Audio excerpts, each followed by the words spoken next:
Assalamualaikum warahmatullahi wabarakatuh. Alhamdulillahirrabbilalamin. Wabihi nasta'in ala umur dunia waddin. Wassalatu wassalamu ala asrafil anbiya'i wal mursalin. Wa ala alihi wa sahbihi ajma'in. Asyhadu an la ilaha illallah. Wa asyhadu anna muhammadan abduhu wa rasuluh. Amma ba'du. Halo sahabat Inhar yang dirahmati Allah. Tidak terasa kita sudah memasuki 10 hari terakhir di bulan Ramadan. Tidak terasa ya, sebentar lagi Ramadan akan pergi meninggalkan kita.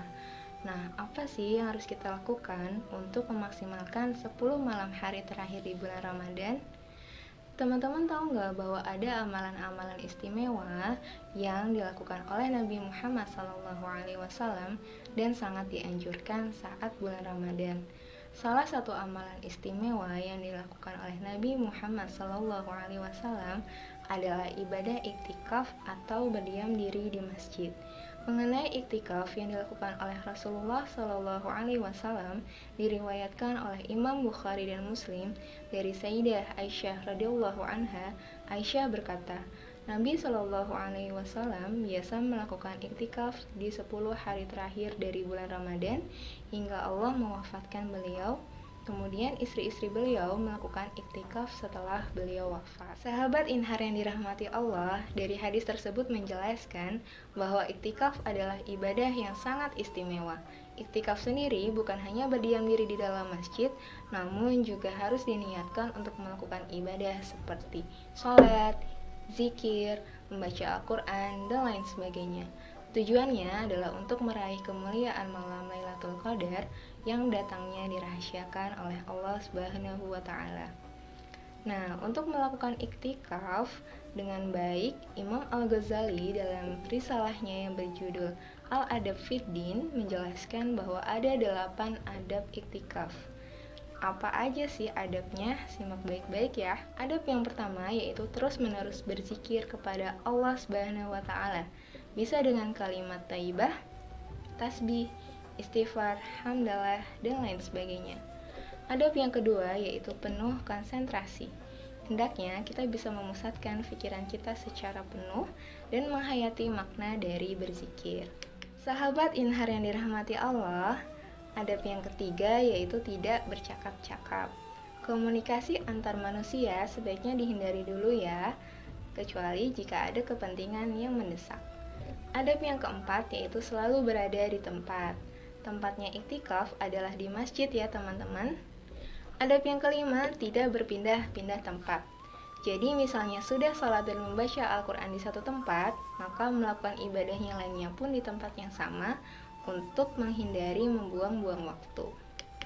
Adab yang keenam yaitu menahan keinginan nafsu.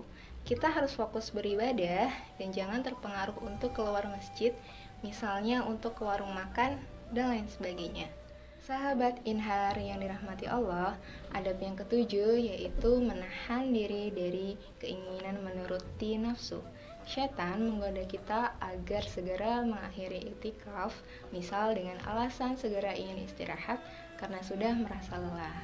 Nah, adab yang terakhir, adab yang kedelapan yaitu menaati Allah Ta'ala. Harus taat kepada Allah dengan tidak melakukan hal-hal yang dilarang seperti memilih iktikaf daripada sholat fardu, karena iktikaf hukumnya sunnah dan sholat fardu hukumnya wajib ya teman-teman. Sahabat Inhar yang dirahmati Allah, lalu bagaimanakah hukum iktikaf bagi kaum wanita?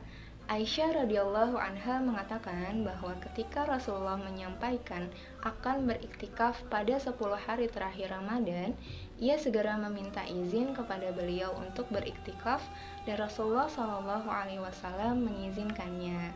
Jadi, iktikaf bagi kaum wanita boleh-boleh saja atau sah-sah saja. Yang penting harus memenuhi 2 syarat ya teman-teman, yaitu syarat yang pertama adalah harus izin orang tuanya atau suaminya jika memang sudah berumah tangga. Dan yang kedua adalah wanita yang beriktikaf di masjid harus dalam ruangan yang tertutup. Sahabat Inhar yang dirahmati Allah, demikianlah tentang ibadah iktikaf dan adab-adabnya. Jadi yuk kita beriktikaf mumpung masih ada waktu di 10 malam terakhir di bulan Ramadan. Bisa di masjid dekat rumah kamu, masjid sekolah, atau masjid favorit kamu. Semoga kita senantiasa dimudahkan ya, dan mendapatkan keridhaan Allah Subhanahu wa Ta'ala. Demikian dari saya, semoga bermanfaat. Subhanakallahumma wa bihamdika, asyhadu an la ilaha illa anta, astaghfiruka wa atubu ilaih. Wassalamualaikum warahmatullahi wabarakatuh.